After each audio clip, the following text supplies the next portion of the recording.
Huyu jamaa ameongelea point, ameongea kabisa point yenye ni ya muhimu. Hebu tumsikilize, tumsikie. Binti akiwa na miaka kuanzia 18 mpaka 20, akipatikana kijana wa kutaka kumuoa au mtu wa kutaka kumuoa, utasikia mimi bado mdogo, siwezi kuolewa kwa umri huu, mimi siwezi kukaa, yani mimi niolewe yani weke chini mimi. Hapana, kwa kweli mimi bado mdogo, bado kwanza. Kuolewa hataki, lakini anatumika. Kuolewa hataki, lakini anasuguliwa kweli kweli. Unakuta kana wanaume 4, kana wanaume 5, kameshajitoa na kwao tayari, kamehama. Hakataki kaonekane kwa sababu wazazi wake watashangaa. Leo yuko na Juma, leo yuko na Hassan, leo yuko na simu hii, leo yuko na simu hii. Kwa hiyo hakataki kukaa nyumbani, kashahama na kwao, kameenda kameweka geto ili katumiwe vizuri na wanaume. Hakataki, mimi bado mdogo, mimi bado binti. Wengine utasikia wanafika mbali mpaka wanasema, yani kwa uzuri wote huu anitumie mwanaume mmoja. Kashasuguliwa, kana wanaume 4. Kakishafika miaka 20 mpaka 25, hapo tayari kashaumizwa tayari kwenye mapenzi. Alikuwa na wanaume 4, wote wanamhudumia vizuri mpaka anachanganyikiwa. Abaki na yupi na aachane na yupi. Anaenda kwa huyu anatumika, anaenda kwa yule anatumika, anaenda kwa yule anatumika. Sasa mpaka akachanganyikiwa, haelewi aende kwa yupi kwa sababu wote wanamhudumia na wote wanaonyesha wanampenda. Hatimaye mpaka wale wanaume anashangaa wameshamtoka, wamemponyoka. Wameshamtia mimba au wameshamuumiza au kashatoa mimba kibao. Kama ni kutumia masindano sijui ya kuzuia mimba kazuia, kunywa mavidonge kuzuia mimba katumia ya kutosha. Mpaka hapo alipo kashaumizwa karibia mara 2 mara 3. Ndio utasikia sasa hapo, wanaume wote ni mbwa, wanaume wote ni mashetani, wanaume wote ni wafai, wanaume ni yani sijui ni nini Ndio utasikia hapo sasa. Ndoa akashazikataa za kutosha hapo, anaanza kusema sasa, kwani kuolewa ni lazima? Kwani kuolewa ni lazima? Kwani watu wanaona yani kuolewa ni kama issue, kuolewa ni kama sijui nini? Kwani mtu ukikaa single unafanyaje? Ukikaa single unafanywa nini? Kashakuwa kasingomaza. Kwani kuishi single kuna nini? Kuishi single raha, uongo mtupu. Kanasema kuishi single raha, lakini kakipata mwanaume ambaye ana hela, utaona kameenda. Tumesema kuishi single raha wewe. Miaka 20 mpaka 25 kashapigwa matukio, kashafanywa mambo ya hovyo, kashatumika kweli kweli, kashakuwa kasingomaza au kametoa mimba. Alafu bado kanasema, kwani kuolewa ni issue? Kwani ukikaa single nini unafanywaje?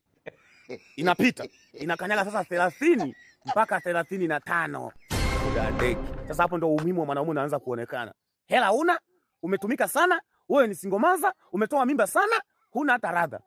Ndio utasikia, jamani, nyinyi ambao mko na waume zenu tulieni jamani. Tulieni jamani. Jamani, kama umebahatika kupata mume, usiwaseme wenzio, usiwakejeli. Wewe kama umepata, mshukuru Mungu. Miaka 30 mpaka 35 ndio muhimu wa mwanaume unaanza kuonekana. Ndio unashtuka sasa, kumbe itakiwa niwe na mume. Hapo sasa ndipo wanawake wengi huanza kumrudia Mungu. Hapo ndio utaona wanawake wengi wanaokoka. Kila ibada hakosi, kila maombi hakosi.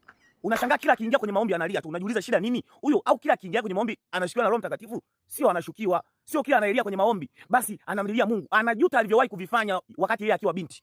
Ameshafikisha miaka 30 mpaka 35. Hapo alipo ana watoto, kichwa kinawaka moto. Awalipia ada shuleni, awanunulie madaftari, awanunulie uniform. Ahakikishe wamekula, wamevaa vizuri mavazi ya nyumbani. Wakiumwa awatibie, akiumwa yeye ajitibie. Anaanza kulia sasa, nawaza hapo, ningekuwa angalau na mume angenisaidia vitu vingine. Sasa mume hana. Kama hana nyumba bado hajajenga, alipie kodi, alipie umeme, ajinunulie simu. Ndio amechanganyikiwa sasa hapo. Ndio nakuta wanawake kama hao ambao wamefika miaka 30 mpaka 35 na hawana mume. Akibahatika mwanaume ambaye yupo kwenye ndoa mwanaume mwingine, mume wa mtu yani akajichanganya kwake, ndio anamngangania yani, hamuachi. Dada achana mume wa mtu. Mimi simuachi. Si anamsaidia vingine, kwa hiyo kumwacha inakuwa ni ngumu. Yuko tayari kuwa mchepuko wa mume wa mtu. Atafanyaje sasa? Yuko tayari mpaka hata wengine kuingiliwa kinyume na maumbile ili alishe tu watoto. Haelewi kwamba analisha watoto laana. Ndio wanawake wengi akishafikia kwenye huo umri utasikia wanasema hawafikishi kileleni. Shida ni nini? Kichwa kimewaka moto. Huwezi kumridhisha mwanamke ambaye ana mawazo mengi, ana stress. Ana stress ya vikoba, watoto walipie ada, alipe kodi ya nyumba, biashara iende vizuri. Huwezi kumridhisha kwa sababu ana mawazo mengi. Anawaza atafanyaje? Huwezi kumfanya lolote mwanamke kama huyo.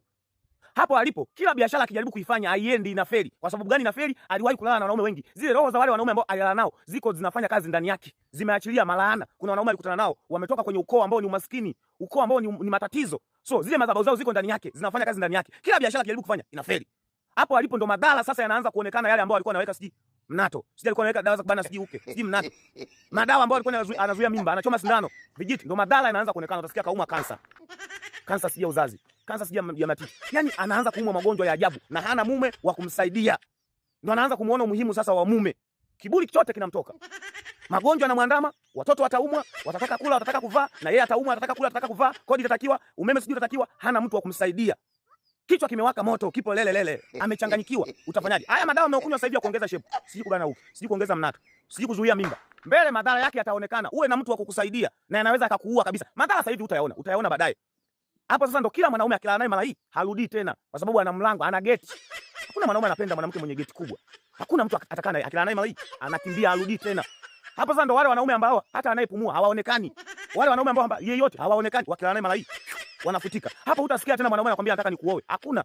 Ushakuwa baridi, umepoa, miaka imeenda, kichwa kimechanganyikiwa, mambo yamekuvuruga, yani ueleweki. Ukipata ndoa, ukipata bahati ya kuolewa, tulia. Kwenye miaka 18 mpaka 20 unasema siwezi kuolewa mimi mdogo, lakini unatumika. 20 mpaka 25 ukaanza kusema wanaume ni mbwa, washakuumiza, washakupiga matukio. Na wewe ulichezea usichana wako. Kuanzia 30 mpaka 35 ndio unaanza kuutambua umuhimu wa mwanaume sasa. Kama ni kujichua, umejichua sana, umechoka sasa. Unaitaka yenyewe halisia. Kama siji kusagana, umesagana sana. Kama kuingiliwa, umeingiliwa sana kwa sababu ya hela. Na pesa za namna hiyo hazikaaji. Ukishafika 30 mpaka 35 ndio unaanza kujua umuhimu wa mwanaume. Anifokee na mimi, anikemeni sifanye kitu fulani. Ndio unaanza kujua umuhimu wa mwanaume. Muda mwingine unaumwa. Watoto kuna sehemu zingine hawawezi kuja kukuhamisha. Ndio unaanza kujua umuhimu wa mwanaume sasa. Hapo sasa ndio unaanza kuingizia sumu wale mabinti wengine ambao bado wadogo wasiolewe. Kuolewa sio issue. Si nini. Anaanza kuingizia sumu na wao wasiolewe kama yeye. Binti, ukipata bahati ya kuolewa na mwanaume, olewa. Acha kusikiliza watu. Acha kusikiliza watu, utakuja kujutia. Bahati haiji mara mbili. Ukipata mwanaume anakupenda, anakuhudumia, tulia, usisikilize maneno ya watu. Changamoto kwenye ndoa zipo. Mnaachika kabla ya mama zenu. Wewe toka umeolewa, umeachika mara ngapi? Lakini mama yako bado ukashikilia ndoa yako. Wewe umeachika tayari. Acheni, tulieni, uzinzi sio issue. Usingomaza sio issue. Usingomaza ni umalaya na uhuni tu unakupeleka huko. Mwisho unajichua, unasagana, unaingiliwa kinyume. Chini ufala. Ndoa ni ya muhimu.